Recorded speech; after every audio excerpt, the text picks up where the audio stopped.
सो आज के लेक्चर में हम प्रैक्टिस करेंगे आईसीटी का एक इम्पॉर्टेंट पीवाईक्यू, प्लस आपको मैं लास्ट में बोनस फैक्ट्स भी बताऊंगी। Bonus facts in the sense वो भी पीवाईक्यू ही होंगे, पर पीवाईक्यू में क्वेश्चन फॉर्म में न डाल के मैं आपको इसको एज अ फैक्ट बता दूंगी। तो लास्ट तक वीडियो देखना, तभी आपको फायदा होगा।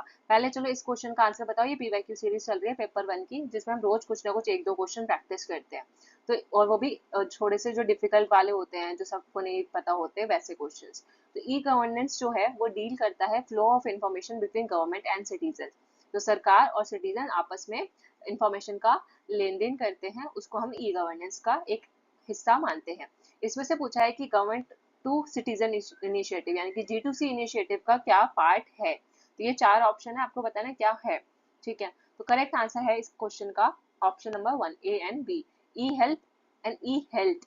ये दो G2C इनिशिएटिव है, जिसको नहीं याद, अब नहीं पता था तो याद कर लो। ई टेंडरिंग का फीडबैक जैसा कोई इनिशिएटिव है नहीं गवर्नमेंट का। एक हेल्प करना और एक हेल्थ। हेल्प और हेल्थ दो इनिशिएटिव हैं जो सरकार और सिटीजन्स के लिए चलाए गए हैं। ठीक है, सरकार द्वारा सिटीजन्स के लिए। तो इन वेबसाइट्स पे अगर आप जाओगे तो आपको इन सब से रिलेटेड हेल्प मिलेगी। तो ऑप्शन नंबर 1। तो अब इसके अलावा याद करते हैं कुछ बोनस फैक्ट्स, जो मैं आपको एक एक करके बताती हूँ। तो पहला, आपको मैंने बीसीडी की फुल फॉर्म पिछले लेक्चर में बताई थी। उसके अलावा आपको पता होना चाहिए, अगर लिखा हुआ है मॉडम, ठीक है, तो मॉडम का अगर कभी लिखा है तो कम्युनिकेशन ओवर टेलीफोन लाइन्स लिखा हो। ठीक है, कम्युनिकेशन ओवर टेलीफोन लाइन्स लिखा हो तो इसका आंसर क्या होगा, मॉडम। लेकिन अगर वही लिखा हो कि अगर आपका VoIP लिखा हो तो फिर उसका आंसर होगा, ये होता है वॉइस ओवर इंटरनेट प्रोटोकॉल।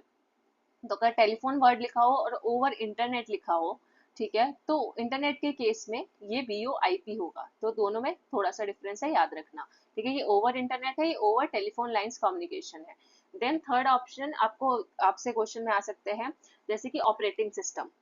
एक सेकेंड, हाँ, ऑपरेटिंग सिस्टम और विंडोज। ठीक है, जिसको हम ओएस भी बोलते हैं, और विंडोज, विंडोज कोई भी होगा, विंडोज 7, विंडो 8, विंडो लिनक्स, जो भी है आपके पास।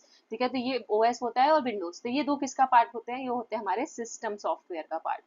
और सिर्फ अगर सॉफ्टवेयर लिखा हो सिस्टम सॉफ्टवेयर में, ये सिर्फ ये दो आएंगे। ठीक है, और अगर लेकिन सिर्फ सॉफ्टवेयर लिखा हो तो क्या आएगा भाई, सिर्फ सॉफ्टवेयर लिखा हो तो आएगा आपका कंपाइलर और एप्लीकेशन सॉफ्टवेयर। तो एक बार क्वेश्चन में आ रखा था कि एप्लीकेशन सॉफ्टवेयर भी क्या सिस्टम सॉफ्टवेयर का पार्ट है, तो हम बहुत बच्चों ने टिक कर दिया था।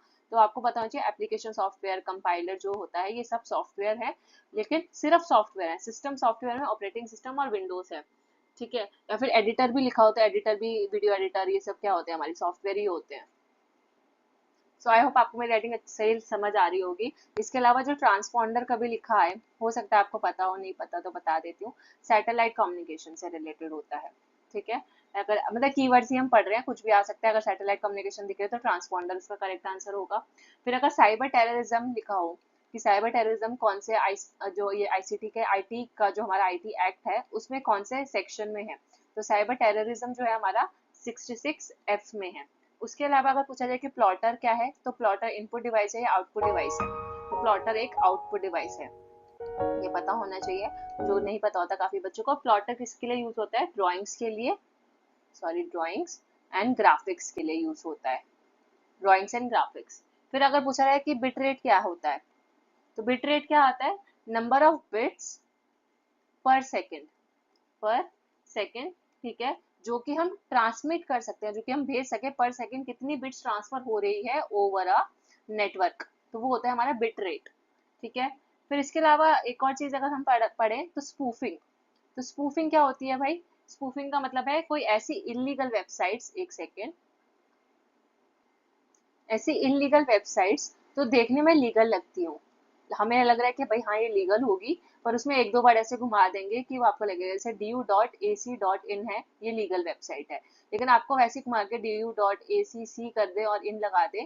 ठीक है, या आप स्टार्टिंग में कोई चेंज कर दे और आप समझो अच्छा ये तो सेम ही लग रहा है देखने में, और आपने इस पर क्लिक करा और आप फंस गए, तो ये होती है स्पूफिंग। ठीक है, तो ऐसे और बहुत सारी चीजें होती है, आपको पता होगा, नहीं पता था तो ये कुछ बोनस फैक्ट्स थे। और आपका होमवर्क मैं दे देती हूँ एक। So name for web page address क्या होता है। ठीक है, तो ये आपका होमवर्क है, आपको कमेंट सेक्शन में बताना है, देखते हैं कौन अच्छा बच्चा है जो बताएगा। ठीक है, तो ऑप्शन है आपके पास, जैसे कि डोमेन नेम होता है, या फिर यूआरएल होता है, या फिर एचटीटीपी होता है, या फिर आपके पास एक और ऑप्शन आपके पास हो सकता है, हाँ, एफपीटीपी। File transfer protocol. तो name for web page address को क्या बोलते हैं, ये आपके 4 ऑप्शन है, आपको बताना है क्या होना चाहिए करेक्ट आंसर।